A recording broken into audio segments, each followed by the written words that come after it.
Welcome back friends. आज की video में हम देखेंगे कि एच पाइलोरी एंटीबॉडी टेस्ट को हम कैसे लैब में परफॉर्म करते हैं। एच पाइलोरी, जैसे कि आप सबको मालूम है कि एच पाइलोरी हेलिकोबैक्टर पाइलोराई एक बैक्टीरिया है, स्पाइरल शेप बैक्टीरिया, और ये बैक्टीरिया जो है ये स्टमक इन्फेक्शन कॉज करता है। Mostly stomach ulcer, duodenal ulcer, gastritis की मेन कॉज जो होती है ये एच पाइलोरी बैक्टीरिया की वजह से होती है, और ये बैक्टीरिया बहुत ही कॉमन है।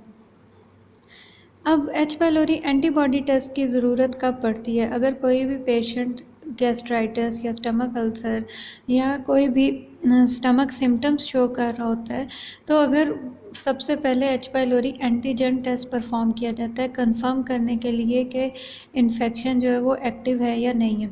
और अगर H pylori antigen test positive आता है तो उसके 2 से 3 वीक्स के बाद जो है H pylori antibody test perform किया जाता है कि बॉडी ने एंटीबॉडीज़ आईजीजी जो हैं वो डेवलप की हैं या नहीं की हैं। तो इस वजह से एच पाइलोरी एंटीबॉडी टेस्ट जो है वो हम लोग इन ट्रीटमेंट के 2 से 3 हफ्ते बाद या तकरीबन 3 महीने तक जो है हम उसको चेक कर सकते हैं।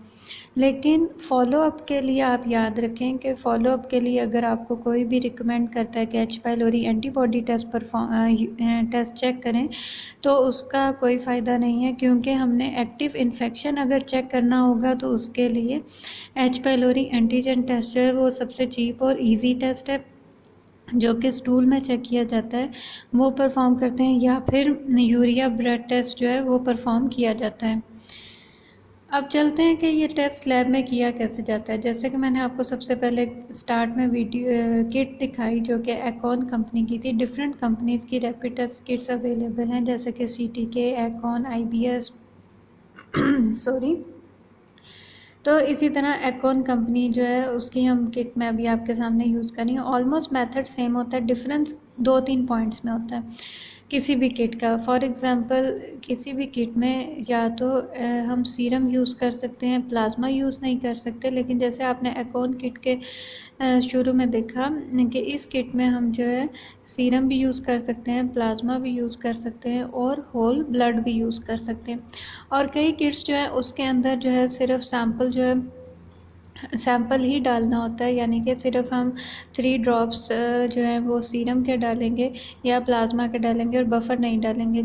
किसी किट्स में, जैसे कि एकॉन कंपनी की जो किट है, इसमें जो है ये बफर भी अवेलेबल होता है, और इसमें हम 2 ड्रॉप्स जो हैं सीरम, प्लाज्मा या होल ब्लड के डालेंगे, और 1 ड्रॉप जो है वो हम बफर का डालेंगे। उसके बाद हम जो है 10 मिनट के बाद रिज़ल्ट नोट करेंगे, लेकिन 20 मिनट्स जो है लास्ट ऑप्शन होगी। अगर 10 मिनट तक आपको कोई डाउटफुल रिज़ल्ट है तो आप 20 मिनट्स तक वेट करें, लेकिन 20 मिनट्स के बाद जो है वो हम रिज़ल्ट को रीड नहीं करेंगे।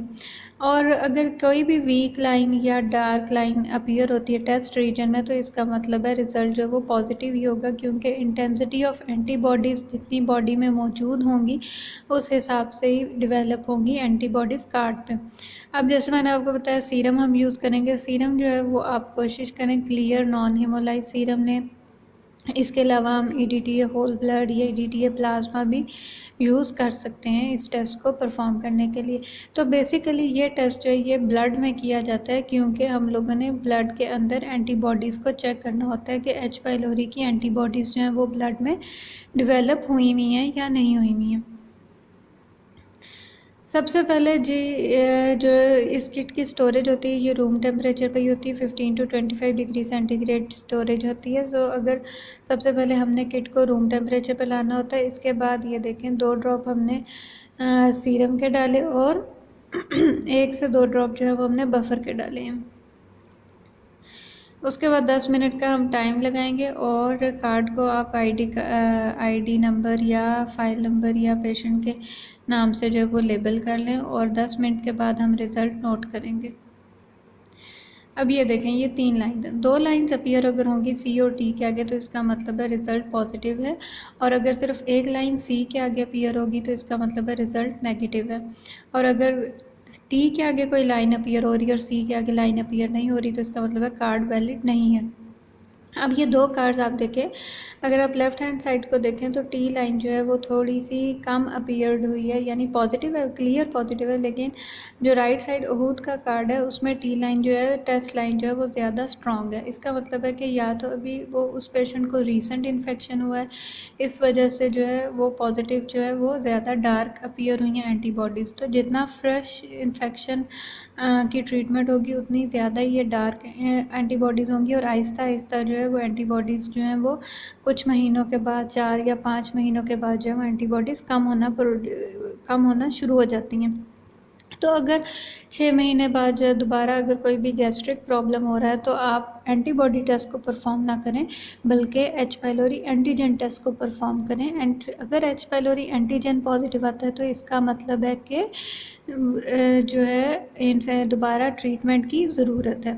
आप ये याद रखें कि अगर first time H pylori antibody test perform करें और H pylori antibody test positive आ रहा है तो उसकी बेस पे कभी भी ट्रीटमेंट स्टार्ट नहीं करें। ट्रीटमेंट तभी स्टार्ट होगी अगर यूरिया ब्रेथ टेस्ट या H pylori antigen test positive आता है। तो ये वीडियो इधर ही कंप्लीट होती है। आई होप कि आपको समझ आ गई होगी कि H pylori antibody test perform कैसे किया जाता है लैब में और क्यों परफॉर्म किया जाता है। फिर मिलेंगे एक नए लेक्चर के साथ, तब तक अपना ख्याल रखिए। Thank you so much.